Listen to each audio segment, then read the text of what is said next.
Hello guys, તો બપોરનો time થયો છે અને અશોક રાઠોડ નામની આઈડી હતી. એ ભાઈએ મને બે ત્રણ વિડીયોમાં કમેન્ટ કરી હતી કે બેન ખમણ બનાવો. તો ડિનરમાં રાતે અમને ખમણ મજા નહીં આવતી, એટલે અત્યારે બપોર થયો છે તો બપોરના ટાઈમે આપણે ખમણ બનાવવાના છીએ. તો રેડીમેડ પેકેટ આવે એનું ખમણ બનાવવાની છું હું. તો અહીંયા છે આ જો તાલુદનું પેકેટ, તો નાયલોન ખમણ ફ્લોર છે. તો આ અડધું પેકેટ પહેલાંનું હતું એ છે અને અડધું આખું છે. તો અહીંયા બધી રીત લખેલી છે, એ રીતે જ ખમણ બનાવવાનું હોય છે. તો તમને આ તાલુદનું પેકેટ લેવું હોય તો તમે લઈ શકો છો. બહુ સારા ખમણ બને છે, મસ્ત મજાના.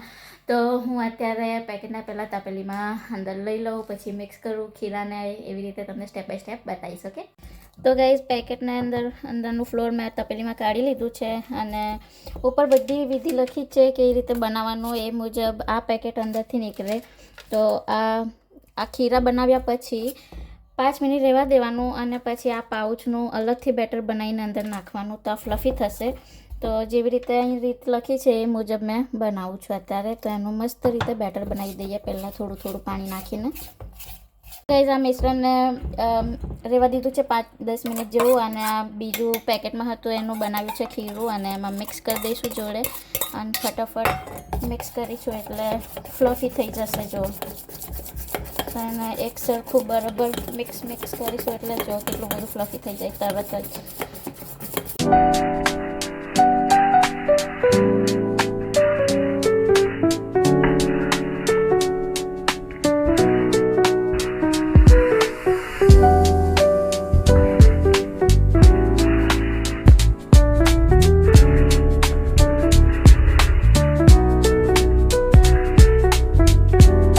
એક બે મિનિટ હજી હલાવવાનું અને પછી આ ગ્રીસ કરેલી થાળી છે એમાં પાથરી દઈશું અને પાણી ગરમ કરવા મૂકી દીધું છે. એટલે થોડુંક ઉકળે એટલે બફાવા મૂકી દઈશું 20 મિનિટ.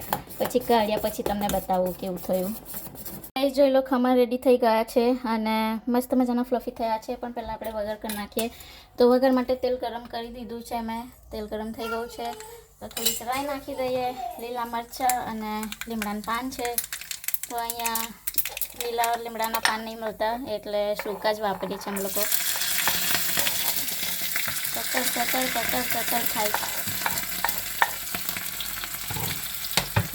તો એને થોડુંક મિક્સ કરી દઈએ.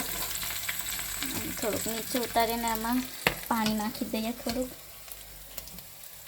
તતરશે તતર્યું. ઓકે, તો પાણી ઉકળવા દઈએ અને પાણી ઉકળે એટલે આપણે થોડી સુગર નાખીશું. તો ગાઈસ પાણી ઉકળી ગયું છે તો 1 ચમચી ભરીને સુગર નાખું છું, કેમ કે આ ખમણ થોડા ઘરિયા એવા સારા લાગે, ફરસાણ જેવા બને છે. તો સુગર નાખી છે. હજી સુગરને થોડું ઉકળવા દઈએ, ઓગળી જાય એટલી વાર. ગાઈસ વઘાર ઉકળી ગયો છે મસ્ત મજાનો. તો હવે આપણે ખમણ પર રેડી દઈશું. તો લીલા દાણા હોય ફ્રેશ એ નાખવાના અંદર, તો મસ્ત મજાના ખમણ લાગે. પણ અત્યારે મારી પાસે લીલા દાણા નથી અને લોકો ખમણની છીણે નાખે, પણ મને છીણ નથી ગમતી ખમણની આવડે નારિયેળની.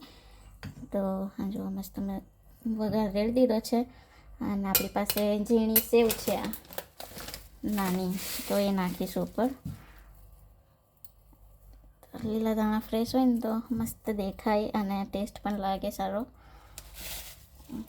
તો સેવ નાખી દીધી અને તમને કાઢીને બતાવું કેટલા સરસ થયા છે. મસ્ત જુઓ, એકદમ ફરસાણ જેવા થયા છે, એકદમ સોફ્ટ ફ્લફી અને જાળીદાર. તો ખમણ રેડી થઈ ગયા છે. તો અશોકભાઈ રાઠોડે કીધું હતું ખમણ બનાવવાનું, તો બની ગયા છે ખમણ. તો બપોરનો ટાઈમ છે અત્યારે હું અંકેતન જબલે, કેમ કે વિહુ તો ખાતી નહીં, આઈસ્ક્રીમ ખાય છે. તો મળીએ રાતે, બાય બાય.